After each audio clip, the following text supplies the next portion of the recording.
You may have heard that Quebec, Scotland, and Catalonia, at different points, wanted to break away from their respective countries. Now Alberta, a region in Canada, is thinking the same thing. Hi there, everyone. I'm Jeff, and this is Plain English, where we help you upgrade your English with stories about current events and trending topics. When you listen here, you get your brain thinking in English, and you also get some great support too. The audio, as you can hear, goes nice and slow.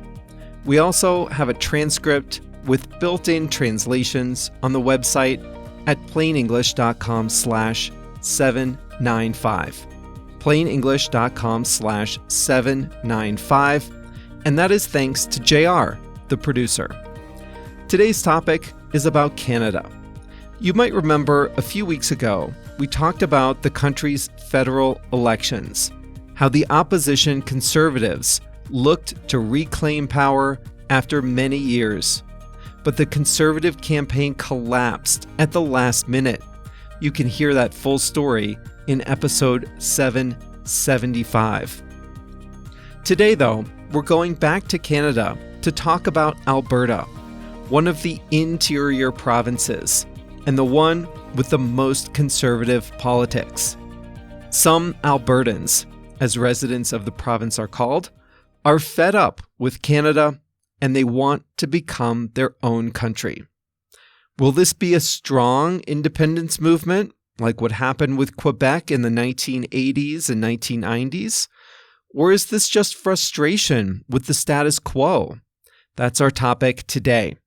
This is number 795, so remember, the quiz, transcripts, translations, and practice exercises are at plainenglish.com/795. Before we start today's story, I'd just like to remind you that the podcast is just one part of how we can help you upgrade your English skills. At plainenglish.com, you can make faster progress with active learning strategies.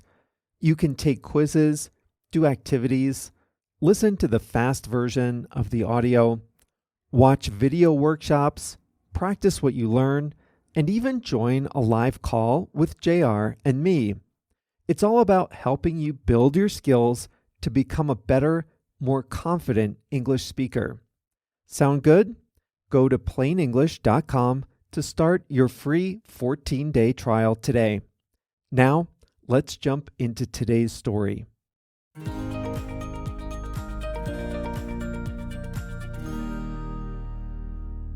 Canada Day is celebrated every year on July 1st.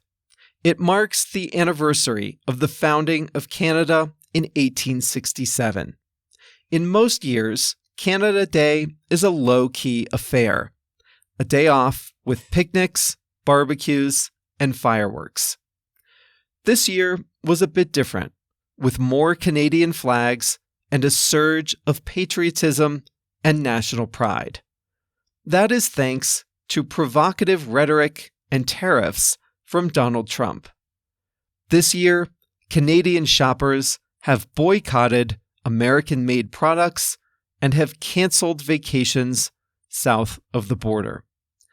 But while many Canadians were buying local and dressing in red and white, not everyone was swelling up with national pride. In fact, one part of Canada wants to separate from the country entirely. Alberta is one of Canada's vast interior provinces.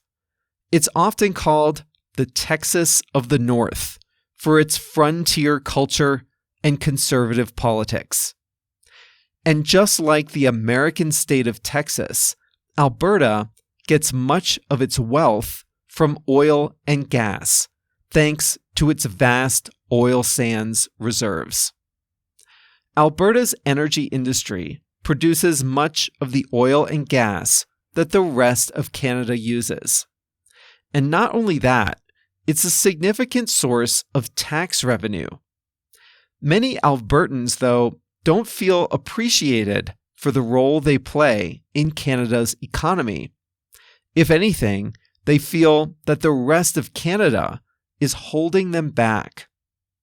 In recent years, Canada's federal government has prioritized the transition to clean energy. It imposed a carbon tax on fossil fuels, provided subsidies to green energy production, and delayed oil and gas pipelines that would increase exports. These policies were promoted by the Liberal Party and were popular among Canadians who wanted a faster transition away from fossil fuels. But in Alberta, these environmental policies were seen as a threat.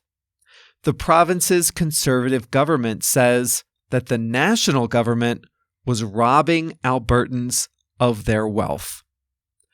This sentiment isn't new.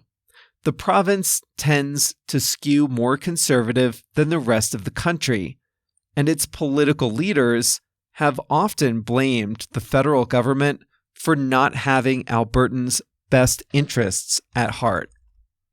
But in late 2024, Alberta had hope. His name was Pierre Poilievre, the national leader of the Conservative Party. In the federal elections, he and his party ran on a campaign to repeal the carbon tax and boost oil and gas technology. Polls suggested he would win easily. Many Albertans were looking forward to relief from what they say are punishing environmental policies. But Poilievre's campaign collapsed at the last minute, thanks to an untimely intervention from Donald Trump. The Liberal Party won another term under Mark Carney in early 2025. Many Albertans were shell-shocked. For some, this was the last straw. Now, a growing segment of the population says they think Alberta would be better off, not as a province of Canada, but on its own, as an independent country. The province's right-wing premier, Danielle Smith, reflects the anger that her constituents feel.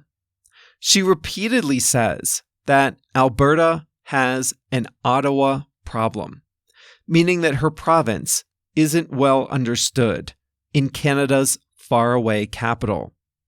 She says she is personally against separation, but she thinks that people who support separation should have their voices heard.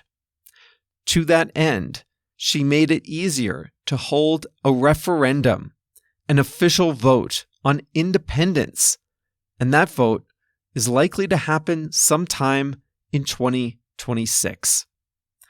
The road to independence isn't easy. For a province to separate, Canada's constitution would need to be changed. Separating would be expensive. A brand new country would need its own currency, laws, defense, and relationships with other countries. Independence would also be disruptive to business, since a new country would not inherit the trading relationships of the original. Right now, even Alberta's Conservative leader doesn't support independence.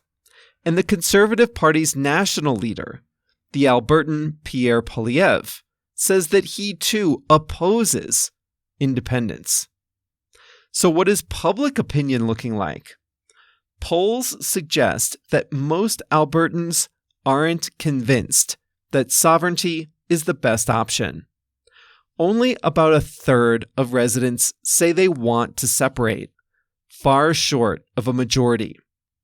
It's true that there are firm believers in independence, but it's also possible that many people are using the independence issue to express their frustration with Canadian politics.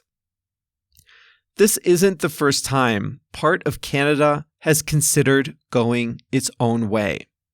The people of Quebec have held 2 referendums on whether to remain in the country, one in 1980 and one in 1994.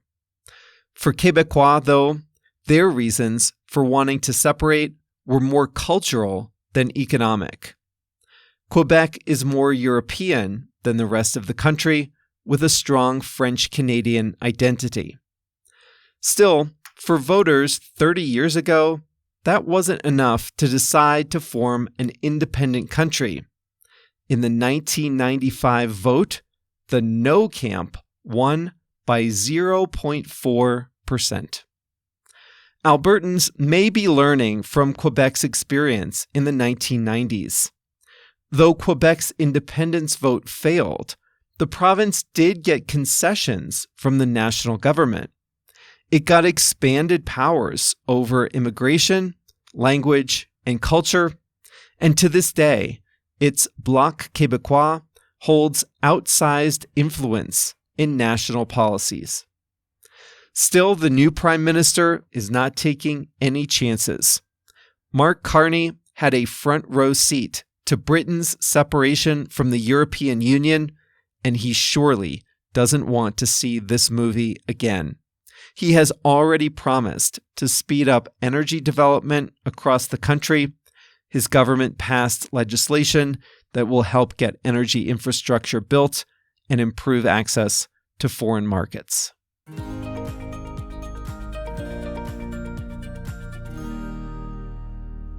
After Quebec, the two highest profile independence movements have been in Catalonia in Spain and Scotland in the UK. Scotland held an independence referendum in 2017. 55% voted to stay, 45% voted to leave, so that failed, and that was after many, many years of grassroots campaigning to leave. Catalonia held a referendum in 2017. The majority of people who voted in favor of leaving Spain, but turnout was low and the national government declared it illegal. There have been just a few times in recent decades that a region has successfully and peacefully separated. East Timor separated from Indonesia after 78% of residents voted for independence. The vote was in 1999, and the separation became official in 2002. Montenegro peacefully separated from Serbia in 2006.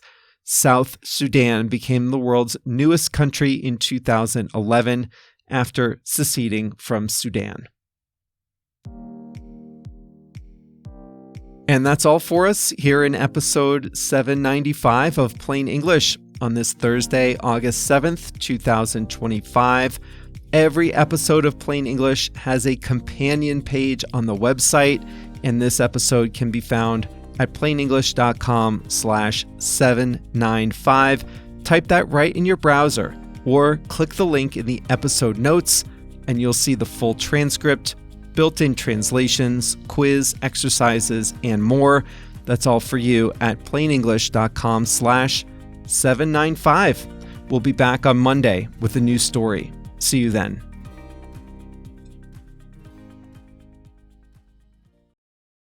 Listen up if you speak Spanish, Portuguese, Chinese, German, French, Italian, Japanese, Polish, or Turkish.